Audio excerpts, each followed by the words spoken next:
जिंदाबाद जिंदाबाद हमारी मांगे पूरी करो। हमारी मांगे पूरी करो। हमारी मांगे पूरी करो। हमारी मांगे पूरी करो। हाँ, मैं रेखा यादव हूँ। मैं एफसीआई में काम करती हूँ। हम लोग को 7 साल हो गया। हम लोग को मतलब कि 18 आदि देंगे बोलते हैं। हम लोग को कंटिन्यू काम चाहिए, इसलिए हम लोग 5 दिन हो गया आज धरना धर के बैठे हैं। इसके लिए आप लोग कुछ आगे हमारे मांगे पूरे करो। मांगे पूरी नहीं होती तो आगे क्या कदम? आगे और बैठेंगे धरना लेके। जिंदाबाद जिंदाबाद हमारी मांगे पूरी करो। हमारी मांगे पूरी करो। हमारी मांगे पूरी करो। 7 सालों में एफसीआई गोदाम में हम लोग काम करते हैं 58 आदमी।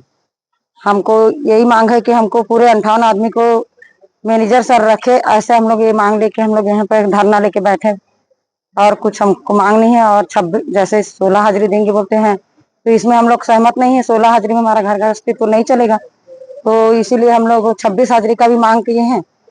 और बस हमारा यही मांग है और कुछ नहीं है। बस एफसीआई राजनांदगांव में।